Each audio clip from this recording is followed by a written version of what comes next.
Dear friends, இன்றைக்கி மீன் bajji gravy பண்ணி பார்க்கலாங்க. இது வந்து சப்பாத்தி, தோசை எல்லாத்துக்கும், இட்லி எல்லாத்துக்கும் தொட்டு ரொம்ப நல்லா டேஸ்ட்டாக இருக்குங்க. அதோட சாதத்தில் போட்டு இந்த கிரேவியை போட்டு பசஞ்சு சாப்பிட்டா ரொம்ப நல்லா இருக்குங்க. முதல்ல இங்கே மீன் வவ்வால் மீனுங்க. அது சின்ன மீனாக கிடச்சிது. அந்த இதை வந்து கரெக்டாக க்ளீன் பண்ணி எல்லாத்தையும் வச்சுருக்குதுங்க. இதில் 2 ஸ்பூனு மிளகாத்தூள் போட்டுக்கலாங்க. மேலே அப்படியே பரவலாக போட்டுக்கலாம். மஞ்சத்தூள் 1 ஸ்பூன் போட்டுக்கலாங்க. ஒரு அரை ஸ்பூனு உப்பு போட்டுக்கலாங்க. அப்படியே சால்ட் எக்ஸ்பெக்டாக அப்படி போட்டு வச்சுக்கலாம் எல்லாத்தையும். இதில் 1 கப்பு அரிசி மாவு போட்டுக்கலாங்க. 1 கப்பு கடலை மாவு போட்டுக்கலாங்க. இதில் கொஞ்சம் தேவையான அளவு தண்ணி, இந்த பஜ்ஜிக்கு தகுந்த மாதிரி ரொம்ப கொஞ்சம் திக்காக இருக்கிற மாதிரி கொஞ்சம் தண்ணி ஊற்றி அதை அப்படியே கலந்து விட்டுக்கலாங்க. நல்லா கலந்து விட்டு பசஞ்சு விட்டுக்கலாங்க. இந்த பஜ்ஜியில் அப்படியே கொஞ்ச நேரம் ஊறட்டுங்க. அடுப்பில் எண்ணெய் தவா போட்டு எண்ணெயை ஊற்றி நல்லா சூடாக்கிக்கலாங்க. இப்போ அந்த ஊற வச்ச பஜ்ஜியெல்லாம் கம்ப்ளீட்டாக ஒவ்வொரு மீனாக எடுத்து அதில் போட்டு பொரிக்கலாங்க.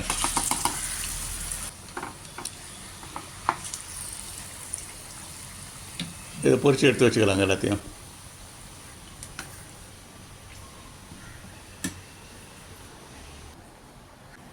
இப்போ நெக்ஸ்ட்டு இந்த கிரேவி செய்கிறதுக்குங்க வெங்காயத்தை சின்ன சின்ன துண்டுகளாக நறுக்கி வச்சுருக்குங்க. தக்காளி சின்ன துண்டுகளாக நறுக்கி வச்சுருக்கு. இஞ்சி சின்ன சின்னதாக நறுக்கி வச்சுருக்கோங்க. பூண்டு அதையும் நான் சின்ன சின்ன பீஸாக நறுக்கி வச்சுருக்கோங்க. தேங்காய் வந்து சின்ன சின்ன பீஸாக நறுக்கி வச்சுக்கலாங்க. ஏன்னா அது மிக்சியில் போட்டு அரைக்கிறதுக்கு அப்போ தான் சரியாக இருக்கும். இப்போ புளி கொஞ்சம் எடுத்துக்கலாங்க. கொஞ்சம் புளிப்பு தேவையாக இருக்குது. அதில் கொஞ்சம் தண்ணி ஊற்றி கொஞ்சம் நேரம் ஊற வச்சிடலாங்க. அதை இப்போ மிக்சியிலங்க முதல்ல தேங்காய் மாத்திரம் எடுத்து போட்டு அதை தனியாக அரைச்சி வச்சுக்கலாங்க. கொஞ்சம் ஜாஸ்தி தண்ணி ஊற்றாமல் கொஞ்சமாக தண்ணி ஊற்றிட்டு தேங்காய் கூட இருந்த தண்ணியை கூட எடுத்து வச்சுருங்க. அதையும் ஊற்றிக்கலாங்க. அதில் எப்படி இதை அரைச்சி தனியாக எடுத்து வச்சுக்கலாங்க. இப்போ மிக்சியில் கட் பண்ண வெங்காயத்தெல்லாம் எடுத்து போட்டுக்கலாங்க. அடுத்தது தக்காளி கட் பண்ணதை போட்டுக்கலாம். அடுத்து பூண்டு, இஞ்சி அதையும் அதில் போட்டு மிக்ஸ் பண்ணிக்கலாங்க. அப்படியே இதை அப்படியே தனியாக அரைச்சி எடுத்து வச்சுக்கலாங்க. தனியாக எடுத்து வச்சுக்கலாம். அடுத்தது கடாயை வந்து அடுப்பில் வச்சுங்க. 4 ஸ்பூன் எண்ணெயும் ஊற்றிக்கலாங்க.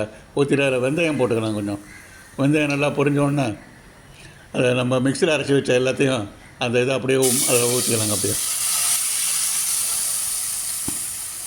ஊற்றி நல்லா கலந்து விட்டு நல்லா கொதிக்கட்டுங்க. அதில் வந்து இந்த புளி கரைசல் இருக்குது பாருங்கள், புளி எடுத்து வச்சு அந்த புளியை எடுத்து ஊற்றிக்கலாங்க. நல்லா மிக்ஸ் பண்ணிக்கலாங்க. அடுத்து இந்த தேங்காய் பால், அது தேங்காய் நம்ம அரைச்சி வச்சோமே மிக்சியில் அதையும் ஊற்றிக்கலாங்க.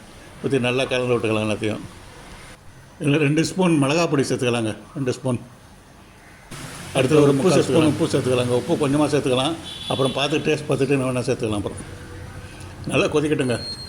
மஞ்சத்தூள் ஒரு அரை ஸ்பூன் சேர்த்துக்கலாங்க. மஞ்சத்தூள் இது மூடி வச்சிடலாங்க. நல்லா கொதிக்கட்டுங்க. அது ஒரு 3-4 நிமிஷம் கழித்து அது திறந்து பார்க்கலாங்க. திறந்து பார்த்துட்டு டேஸ்ட்டு பார்க்கலாங்க எப்படி இருக்குன்னு சொல்லிட்டு. டேஸ்ட்டு சரியாக இருக்கா பார்க்கலாம். உப்பு கொஞ்சம் குறையிற மாதிரி இருக்குங்க. அதனால் கொஞ்சம் உப்பு கொஞ்சம் போட்டாச்சுங்க. இப்போ இதில்ங்க ஏற்கனவே மீன் பஜ்ஜி பொரிச்சு வச்சதை ஒன்று இதில் எடுத்து போட்டுக்கலாங்க. இதை அப்படியே இதில் எல்லாத்துலேயும் ஊற வச்சிடலாங்க. நல்லா கிரேவியில் நல்லா ஊற வச்சிடலாங்க. அப்படியே இதில் அப்படியே கட் பண்ணி வச்ச கொத்தமல்லி தழைங்களை அப்படியே மேலே போட்டுக்கலாங்க. தூவி விட்டுக்கலாம். இப்போ ஃபிஷ் பஜ்ஜி கிரேவி ரெடிங்க. சாப்பிட்டு பார்க்கலாமா?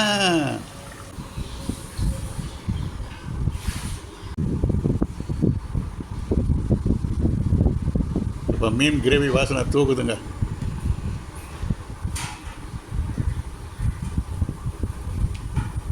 கிரேவியில் போடாத ஒரு பஜ்ஜி மாத்திரம் தனியாக எடுத்து வச்சுக்கிட்டேங்க. அதையும் டேஸ்ட் பண்ணி பார்த்துடலாங்க. அதில் இருக்கிற மீன் சதையெல்லாம் எடுத்து ஒன்றா போட்டு எல்லாம் மிக்ஸ் பண்ணி சாப்பிட்டு பார்க்கலாங்க.